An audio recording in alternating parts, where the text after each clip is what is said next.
Hello, my dear students. How are you? I am Harsh Bihari Srivastava, law experts, परीक्षा refresher online law classes from Allahabad. Dear student, आज आप लोग के बीच में इंडियन कॉन्ट्रैक्ट एक्ट का सेकंड पार्ट आप लोग के सामने रखा जाएगा, जिसमें आप लोग को ये बताया जाएगा काइंड्स ऑफ प्रपोजल। इसके पहले वाले वीडियो में आप लोग को बताया गया था कि प्रपोजल क्या होता है, प्रपोजल क्या इंग्रेडिएंट्स क्या होते हैं। उसमें आप लोग को केसेस भी बताए गए थे, लालबन शुक्ला वर्सेस गौरी दत्त का केस, बालफोर वर्सेस बालफोर का केस। आज आप लोग को और भी केसेस बताए जाएंगे। डियर स्टूडेंट, हम लोग का जो इंडियन कॉन्ट्रैक्ट एक्ट है, इसमें केसेस पर बहुत ज़्यादा आप लोग को ध्यान देना पड़ता है, क्योंकि जो सारे लीडिंग केस जो हैं वो वही सेक्शन को क्लियर करते हैं, और लीडिंग केस के द्वारा ही हमें सेक्शन के जो डिफ़िकल्ट लैंग्वेज होती है वो समझ में आती है। आप लोगों ने फर्स्ट वाला पार्ट बहुत अच्छा, आप लोगों ने कमेंट लिखा, आप लोगों ने बहुत उसको लाइक किया, इसीलिए सर आप लोग के सामने सेकंड पार्ट लेकर आज आपके सामने आए हुए हैं। आगे भी आप लोग को ऐसे पार्ट्स सर के द्वारा दिए जाएंगे। तो डियर स्टूडेंट, आप लोग सबसे पहले परीक्षा रिफ्रेशर यूट्यूब चैनल को सब्सक्राइब करिए, चैनल को लाइक करिए, शेयर करिए, और भी जो आपके ग्रुप्स हों जिससे आप जुड़े हों लॉ के, आप उनको बताएं, उनको भी चैनल को सब्सक्राइब कराएं, उनको भी ये फैसिलिटीज़ मिले। चूँकि ये फैसिलिटीज़ फ्री ऑफ कास्ट है, कोई चार्जेस नहीं है।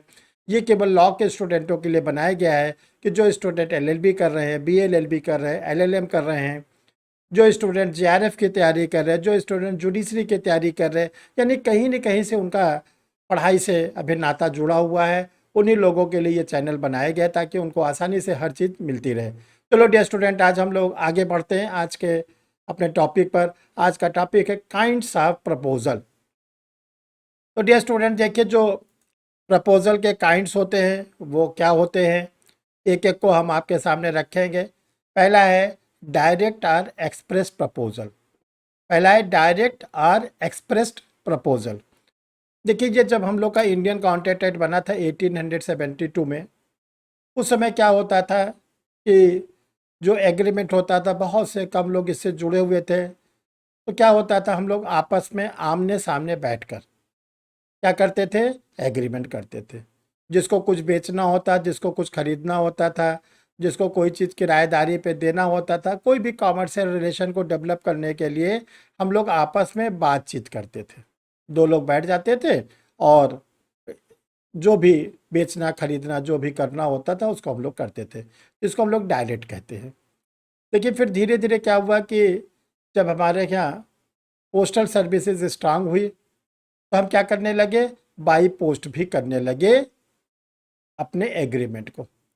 फिर धीरे धीरे हम लोग का टेलीफोन सिस्टम डेवलप हुआ है, लैंडलाइन आया, मोबाइल आया, एंड्रॉयड आया, तो हम लोग क्या करने लगे कि अपने प्रपोज़ल को उसके थ्रू करने लगे।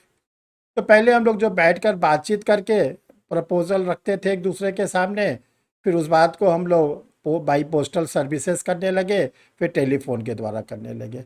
तो पहला जो होता है ओल्डेस्ट प्रोसेस, सबसे पुराना तरीका है डायरेक्ट और एक्सप्रेस प्रपोजल। इसमें क्या होता था, हम लोग को कोई कन्फ्यूज़न होता था तो जो ऑफ़र देता था उससे हम लोग क्लियर कर लेते थे कि भाई ये बात हमें समझ में नहीं आ रही है। इसके बाद जैसे जैसे पॉपुलेशन बढ़ती गई, तो ये प्रपोज़ल डायरेक्ट तो आज भी हो रहा है, उस समय भी होता रहा। तब एक दूसरा प्रपोज़ल सामने आया, इम्प्लाइड प्रपोज़ल। देखिए, इम्प्लाइड प्रपोज़ल क्या होता है, ये हम सामने वाले के कंडक्ट से, उसके बिहेवियर से, उसके आचरण से हम लोग क्या करते हैं, बंध जाते हैं, उसके साथ एग्रीमेंट कर लेते हैं। वो हमसे कुछ कहता नहीं, लेकिन इसके बाद भी उसके कंडक्ट को देखते हुए हम लोग उससे बंध जाते हैं। जैसे आप लोग छोटे रहे होंगे, जब अपने मदर फादर के साथ जब कहीं जाते थे, सपोज करें ट्रेन से जा रहे हैं, बस से जा रहे हैं, तो आपसे ट्रेन में कोई कहता है टिकट ले लीजिए, कोई आपसे कहता है आके मेरी ट्रेन में बैठिए। बस हम लोगों ने बचपन से देखा कि जो हमारे गार्जियन होते थे, जब हम रेलवे की जर्नी करते थे, तो वो आते थे स्टेशन पर और विंडो पर टिकट लेते थे। जिस तरह का टिकट लेते थे उस प्लेटफॉर्म पर चले जाते थे। जब वो ट्रेन आ जाती थी हम उसमें बैठ जाते थे। धीरे धीरे हमने देखा कि हमने टिकट ट्रेन में अपना रिजर्वेशन करा लिया। तो हमको ये भी पता चल गया कि टिकट में रिजर्वे, फिर हमको पता चला कि ऑनलाइन भी रिजर्वेशन होता है। आज हम लोग अपना रिजर्वेशन ऑनलाइन कर लेते हैं। फ्लाइट से हम लोग जाते हैं, कोई आपसे कहता है मेरी फ़्लाइट में आके बैठो, पहले फ़्लाइट का टिकट हमको जाके एयरपोर्ट पे लेना पड़ता था, अब ऑनलाइन मिलने लगा। तो ये हम लोग बिहेवियर से, कंडक्ट से दूसरे से बन जाते हैं। देखो इस पे बहुत ही इम्पोर्टेंट लीडिंग केस है हाउस ऑफ लॉर्ड्स का, Upton Rural District Council versus Powell. Upton Rural District Council versus Powell. इसमें क्या हुआ था, देखो बहुत ध्यान से देखना। जो मिस्टर पावेल है, ये लंदन का केस है। मिस्टर पावेल जो एक किसान थे, लंदन में खेती करते थे। एक दिन उनके खेत में आग लग गई, तो उन्होंने क्या किया कि फायर ब्रिगेड कंपनी को कॉल किया। तो जो अपटाउन रूरल डिस्ट्रिक्ट काउंसिल है, ये फायर ब्रिगेड कंपनी है लंदन की। इनके कॉल करने पर वो आ गई और इनके खेत में जो आग लगी थी उसने आग को बुझा दिया। जब ये काम कंप्लीट हो गया तो फायर ब्रिगेड कंपनी ने, यानी अपटाउन रूरल डिस्ट्रिक्ट काउंसिल ने मिस्टर पावेल से कहा कि मुझे आप हमारी फीस दीजिए। तो पावेल ने ये कहा कि भाई मेरे आसपास के जो खेत है वहाँ पर जब कभी आग वगैरह लगती है और आपको बुलाया जाता है तो आप पैसे की डिमांड नहीं करते। तो मुझे तो ये पता मालूम है, मुझे तो ऐसा लगा कि आप फ्री सर्विसेज देते, इसलिए मैंने बुलाया। उन्होंने कहा देखिए मैं फ्री सर्विसेज किसी को नहीं देता। जिसको आपको लगता है कि आसपास के खेतों में मैं आता हूँ, जब कभी आग लगती है बुझाता हूँ, पैसे की डिमांड नहीं करता। तो चूंकि वो इंश्योर्ड है, उन्होंने मुझसे इंश्योरेंस करा रखा है, वो मुझे प्रीमियम देते रहते हैं, इंस्टॉलमेंट के रूप में पैसे देते रहते हैं। बहरहाल दोनों में जब चिक चिक झिक झिक हुआ, तो आप जानते हैं जब किसी भी पार्टीज में डिस्प्यूट होता है तो वो कोर्ट डिसाइड करता है, मैटर हाउस ऑफ लॉर्ड में गया। मिस्टर जो हाउस ऑफ लॉर्ड में जज साहब बैठे थे, उन्होंने ये कहा कि देखिए जो अपटाउन रूरल डिस्ट्रिक्ट काउंसिल है वो किसी को सर्विस फ्री में नहीं प्रोवाइड करता। जो मिस्टर पावेल को लग रहा है कि आसपास के खेतों में जब आग लगती है तो कंपनी आती है, पैसे की डिमांड नहीं करती, वो ऑलरेडी उन्होंने उनसे इंश्योरेंस करा रखा है और वो प्रीमियम अपना देते रहते हैं। जहाँ तक मिस्टर पावेल का क्वेश्चन है, मिस्टर पावेल का जो खेत है वो इंश्योर्ड नहीं है। तो जब इंश्योर्ड नहीं है तो इनको इंश्योरेंस की फैसिलिटीज कैसे मिलेगी? इसलिए मिस्टर पावेल को क्या हुआ, फीस देने के लिए कोर्ट ने डायरेक्शन दिया। मिस्टर पावेल को बाद में अपटाउन रूरल डिस्ट्रिक्ट के फीस को देना पड़ा। तो इसी केस लॉ से डेवलप हुआ है इम्प्लाइड प्रपोजल। ठीक, चलिए डियर स्टूडेंट, बहुत अच्छा लगा होगा आप लोग को। अब आते हैं जनरल ऑफर। देखिए जनरल ऑफर आया कहाँ से? जनरल ऑफर ये भी लंदन के केस से आया है, कार्लिल वर्सेस कार्बोलिक स्मोक बाल कंपनी। बड़े ध्यान से देखिए, हम लोग के लॉ कॉन्ट्रैक्ट में जितने केसेस हैं सब इंटरेस्टिंग। अब जिस जिस दिन आपको केस पढ़ने का, केस को समझने का नशा चढ़ जाएगा, तो फिर आपको और कोई काम नहीं लगेगा। आपको लगेगा दिन में 2-4 केस हम पढ़ते रहे तो आपको सारे केस अच्छे लगेंगे। और जिस दिन आपको ये लगे कि मुझे 500 के अबव केसेस याद हो गए, 500 के केसेस सुनने के बाद मैं तुरंत बोलने लगूंगा, उस दिन समझ लीजिए कि अब आपका जुडिशियल में सिलेक्शन होने वाला है। मिनिमम 500 केसेस आपको पढ़ने हैं। वो IPC, CrPC, evidence, TPA, jurisprudence, जितने भी पेपर जुडिशियल सर्विसेज के होते हैं, बस 500 केसेस आपको होना चाहिए। आपकी कंडीशन उसी तरह होनी चाहिए जैसे एक ब्राह्मण पुरोहित होते हैं जो बहुत विद्वान होते हैं। उनसे आप किसी भी अनुष्ठान की बात करिए, किसी भी पूजा पाठ की बात करिए, वो तुरंत तैयार हो जाते हैं और सामग्री इकट्ठा करके तुरंत मंत्रोच्चारण करना शुरू कर देते हैं, मंत्र का पाठ करने लगते हैं। क्या वो तैयारी करके आते हैं? नहीं। उसी प्रकार लॉ के स्टूडेंट को होना चाहिए। आपसे किसी ने कहा लालबन शुक्ला, तुरंत तैयार, फटाफट बोलना शुरू। अपटाउन रूरल डिस्ट्रिक्ट, फटाफट बोलना शुरू।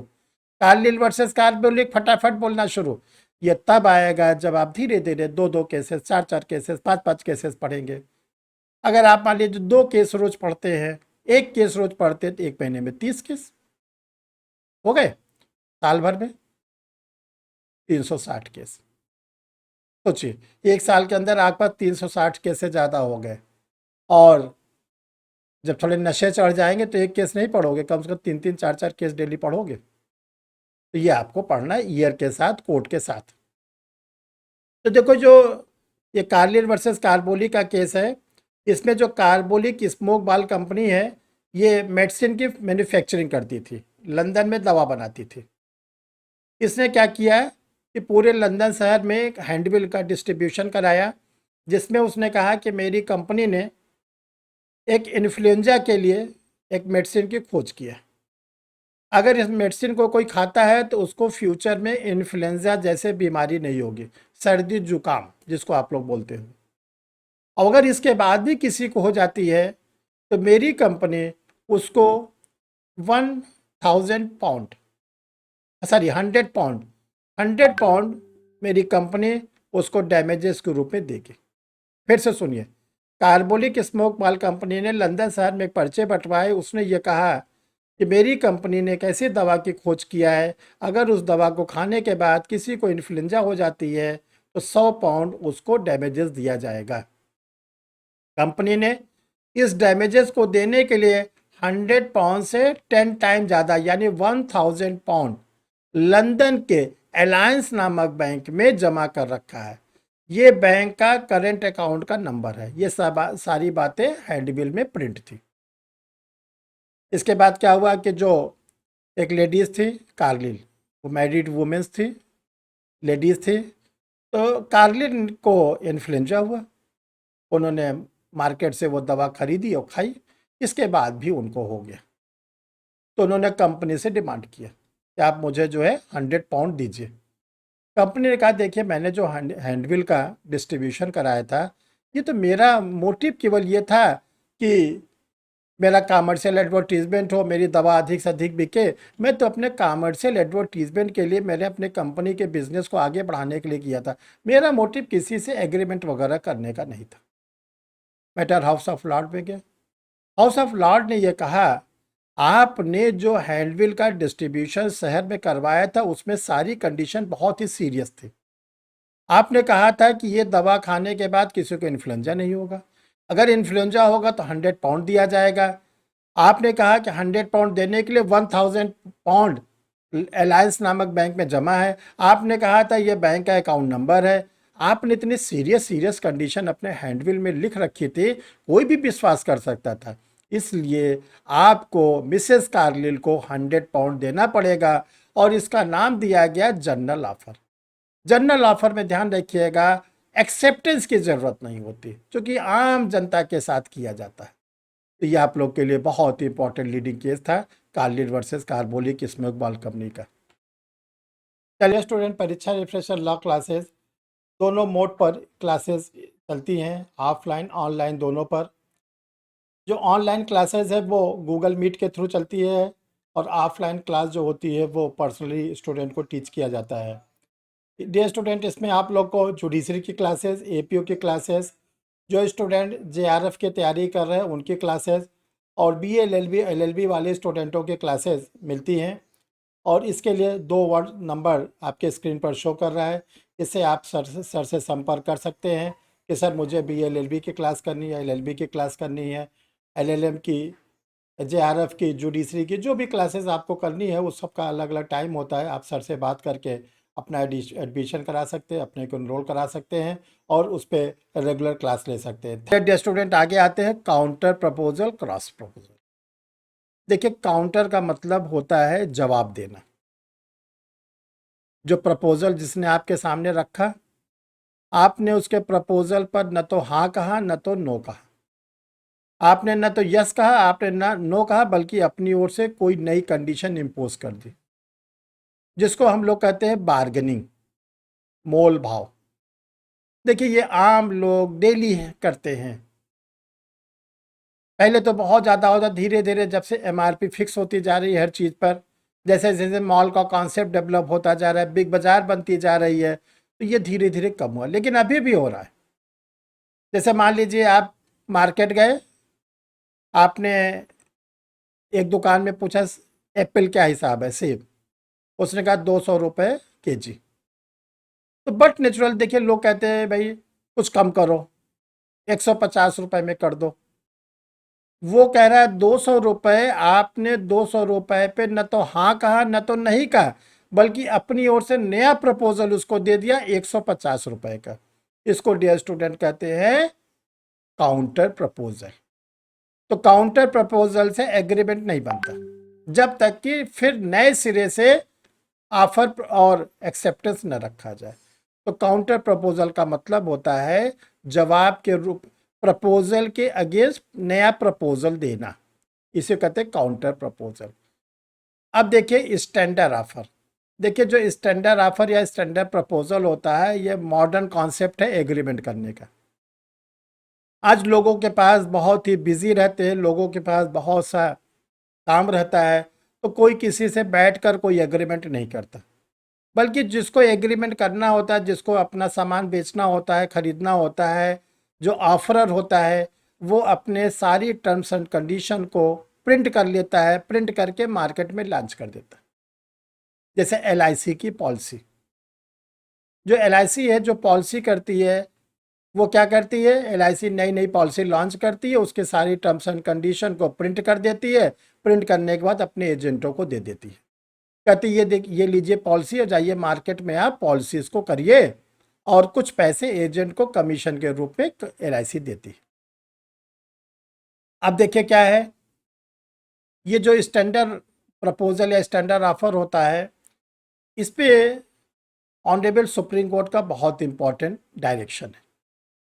जो कंपनियां होती थी, जो अच्छी अच्छी बातें होती थी, उसको तो फ्रंट में छाप देती थी, प्रिंट कर देती थी, और जो कंपनी के अगेंस्ट होता था उसको बैक साइड में छापती थी, और बहुत ही छोटे लेटर में। तो ऑनरेबल सुप्रीम कोर्ट ने यह कहा कि जब कभी स्टैंडर्ड प्रपोजल या स्टैंडर्ड ऑफर के थ्रू एग्रीमेंट किया जाए, अगर कोई terms and condition both side में प्रिंट है, फेस साइड बैक साइड, तो फेस साइड पे आपको लिखना पड़ेगा पीटीओ, प्लीज टर्न ओवर, ताकि जिसके सामने आप प्रपोजल दे रहे हैं उसको मालूम चल जाए कि इस प्रपोजल का बैक साइड में भी कुछ बातें लिखी गई हैं। दूसरी बात, जो बातें आप बैक साइड में लिखते हो उसका भी लेटर साइज बड़ा बड़ा होना चाहिए। जिस पॉइंट साइज में फ्रंट फेस साइड का प्रिंटिंग हो, उसी पॉइंट साइज में बैक साइड की प्रिंटिंग हो, और साथ साथ ऐसा पॉइंट साइज यूज़ किया जाए जो विजिबल हो, जो नेकेड आई से देखा जा सके।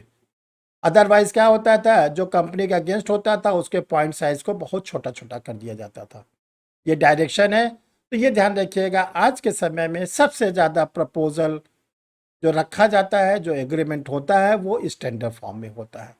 तो डियर स्टूडेंट, इसको आप लोग स्टडी करिएगा, चैनल को सब्सक्राइब करिएगा, बेल आइकन को प्रेस करिएगा। आगे भी जब सर के पास टाइम रहेगा आप लोगों को और भी इस पे वीडियो देंगे, और भी टॉपिक पर देंगे। Thank you.